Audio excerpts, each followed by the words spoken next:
Pessoal, vou abordar esse aqui que foi o assunto do dia, que é a disparada do dólar, é capa no jornal Globo, né? Dólar dispara e eleva a pressão sobre o preço dos alimentos, e também na Folha de São Paulo. Incertezas no Brasil e nos Estados Unidos levam dólar a 5,87, maior valor desde 2020. Qual que é o problema disso? É que cerca de 22% dos insumos que a indústria brasileira usa são importados. Isso significa que os preços dos produtos industriais no Brasil vão ficar mais caros. E também o preço dos alimentos, tá? Porque os alimentos, uma parte também é importada, e mesmo a parte que é produzida aqui, utiliza insumos, né? A ração, vem também muitos fertilizantes do exterior, enfim, vários custos são importados. Então tudo que é importado vai impactar. Então, ou seja, na verdade, a disparada do dólar, ela gera inflação no Brasil. Esse é o ponto final. Bem, inflação passando a meta, né? A meta é 3%. O teto da meta, o limite máximo, tem uma tolerância de até 4,5%. Bem, como a inflação está ali forçando esse limite de 4,5%, o que o Banco Central faz para reduzir a inflação? Ele tenta esfriar a economia por meio da taxa de juros, tá? Do aumento da taxa de juros. E aí isso é péssimo para a população, isso aumenta o desemprego e etc. Então esse é o funcionamento da coisa. Bem, ontem o presidente do Bradesco, na Globo News, ele deu uma entrevista lá que viralizou, tal, em que ele explica isso tudo muito bem, fala sobre o momento forte que a economia está vivendo, mas fala sobre esses desafios também. E o câmbio, ele é um detrator potencial para a inflação no Brasil, né? Andou muito, né? A gente está vendo isso aqui. E isso está batendo da inflação, que agora tem uma previsão de 4,4%, 4,5% para esse ano. Agora, se você isolar isso aqui, a gente está num momento do Brasil muito especial, né? Que é outro desafio para a política monetária aí, né, do Banco Central, né? Porque eles, olha, com essa atividade tão alta assim, né? Então eu tenho de segurar a atividade. Então, desemprego, que estava em 6,7%, caiu para 6,4%. Mas eu tenho trazido também dados assim, ele é diferente nas regiões brasileiras. Se você for para Goiás, estava batendo 5,2%. Eu não vi a última estatística agora. Mato Grosso do Sul, 3,8%. Mato Grosso também lá embaixo. O sul do Brasil também com desemprego baixo, em particular o Paraná. São Paulo também está abaixo da média do Brasil. Então você tem um Brasil que está com pleno emprego. Outra variável é a renda. A renda do trabalhador esse ano, a renda real, Mônica, vai crescer mais de 6%. Mais que a inflação. É um ganho extraordinário, tá certo? Aqui dentro. Então, quase pleno emprego, renda real crescendo.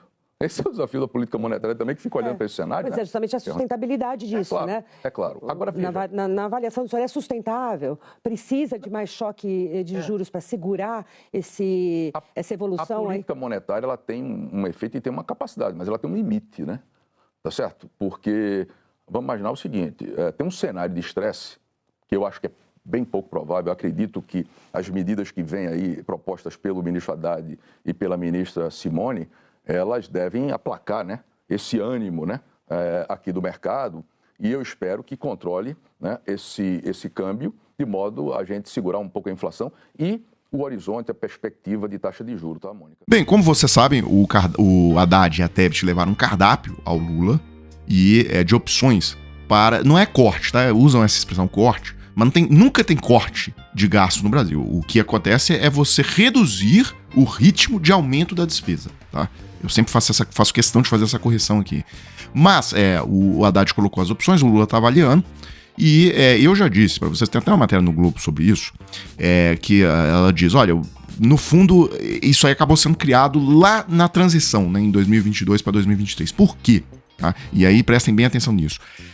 Nos governos Temer e Bolsonaro, foi feito lá quando o Temer fez a PEC do teto dos gastos, que também esteve vigente durante todo o governo Bolsonaro. O governo Bolsonaro, no finalzinho do governo, destruiu essa PEC, né, com a aprovação da PEC Kamikaze e da PEC dos precatórios. Mas isso aí teve vigente durante 2019, 2020, 2021, enfim.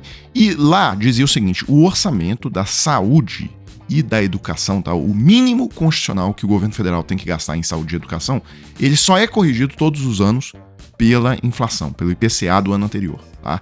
Então, os gastos de saúde e educação eram corrigidos só pelo IPCA. Isso que estava lá na PEC do teto do Temer, né? E que não era mais PEC, né? Virou realmente uma emenda constitucional, né? PEC é proposta de emenda constitucional. No caso lá, virou uma emenda constitucional porque foi aprovado, né? Bem, quando o governo Lula entra, ele estabelece agora em 2023 que a despesa mínima com educação é 18% da receita do governo e o gasto mínimo com saúde 15% da receita. Então, se, por exemplo, a arrecadação está subindo 15% ao ano, isso significa que as despesas com saúde e educação estão subindo 15% e 18% ao ano, respectivamente.